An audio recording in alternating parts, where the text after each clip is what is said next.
বাবা যখন ছোট। গল্প লেট লতিফ।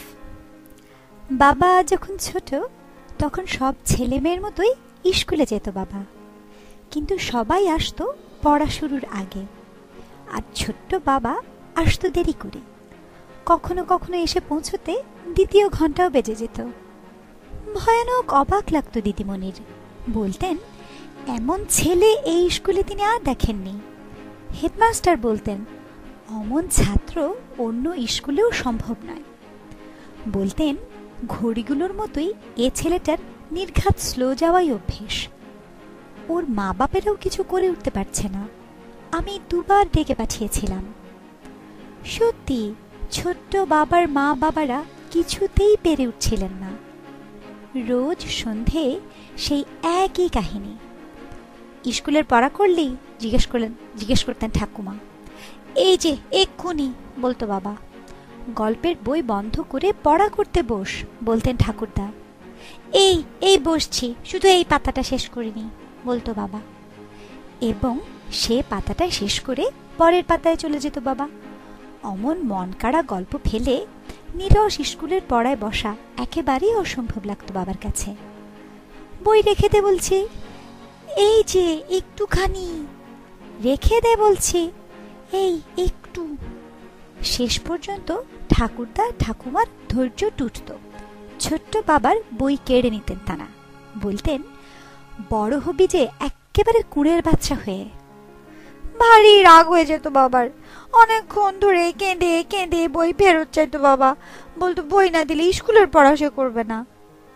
এই করেই সন্ধে কেটে যেত। শেষ পর্যন্ত যখন স্কুলের পড়া নিয়ে সত্যি করেই বসতো বাবা, তখন চোখ জড়িয়ে আসতো ঘুমে। ঘুম ভাঙিয়ে দিলে আবার ঘুমিয়ে পড়তো। আবার জাগা, আবার ঘুম। পড়া যা হতো তা কেমন খানিকটা আধো ঘুমের মধ্যে।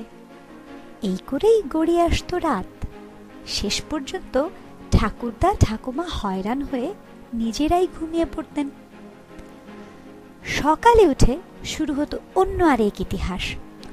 উঠলি, বলতেন ঠাকুমা। এই যে বিড়বিড় করতো বাবা। কই উঠলি, হাঁক দিতেন ঠাকুরদা। এ উঠছি, ওঠ বলছি। এই যে স্কুলে দেরি হয়ে যাবে যে। এই যে উঠছি উঠছি, দেরি হয়ে গেছে কিন্তু। এই যে। বেশি রাত করে শুলে সকালে উঠে যে কি কঠিন তা সবাই জানে। ঠিক ওই সময়টিতেই ভারী মিষ্টি হয়ে ওঠে ঘুম, বিশেষ করে যদি আবার উঠেই স্কুলে যেতে হয়। বাবা যতক্ষণে ধীরে সুস্থে উঠে, ধীরে সুস্থে পোশাক পরে, ধীরে সুস্থে মুখ হাত ধুয়ে, ধীরে সুস্থে চা খেয়ে, ধীরে সুস্থে খাতাপত্র গোছাতো, ততক্ষণে অনেক সময়ই কেটে যেত। তারপরে পড়ি মুড়ি ছুটত স্কুলের রাস্তার সবকটি ঘুরে দিকে চাইতো আতঙ্কে। হাঁপাতে হাঁপাতে বাবাকে ক্লাসে ঢুকতে দেখে হেসে লুটিয়ে পড়তো ছাত্ররা। দিদিমণিও হেসে উঠতেন। এই যে আমাদের লেট লতিফ এসে গেছে। শুনে ভারী অপমান লাগতো বইকে। স্কুলের দেয়াল পত্রিকায় ছোট্ট বাবার ছবি বেরোতো। বিছানায় শুয়ে প্রচন্ড ঘুম দিচ্ছে। পাশে দাঁড়িয়ে আছে তার মা বাবা।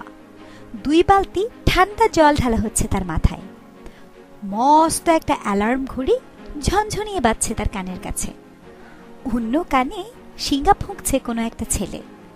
তলে লেখা আছে, খোকা ঘুমুলো, পাড়া জুড়ালো।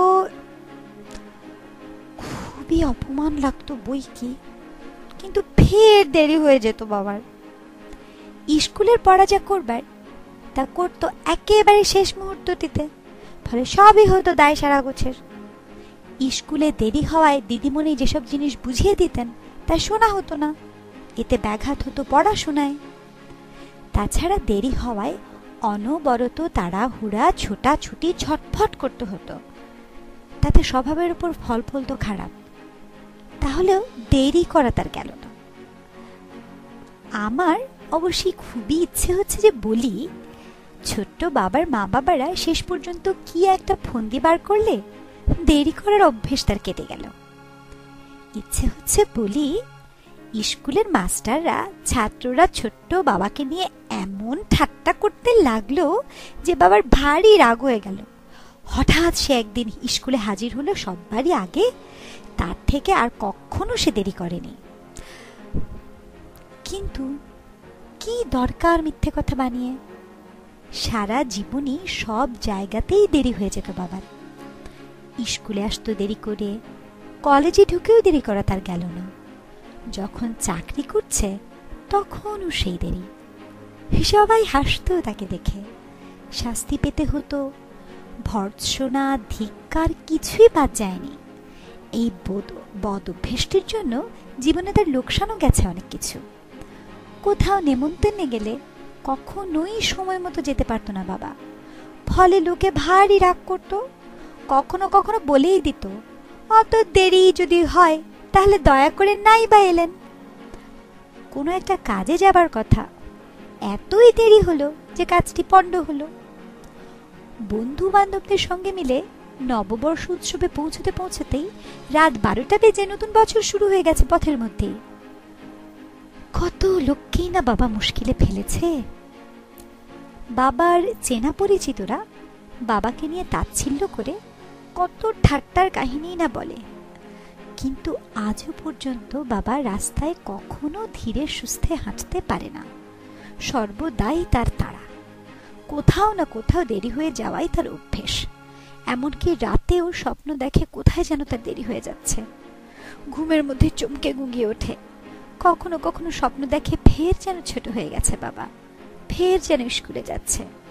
ফুর্তি করে স্কুলের ঘড়ি দেখছে বাবা, আগেই এসে গেছে সে।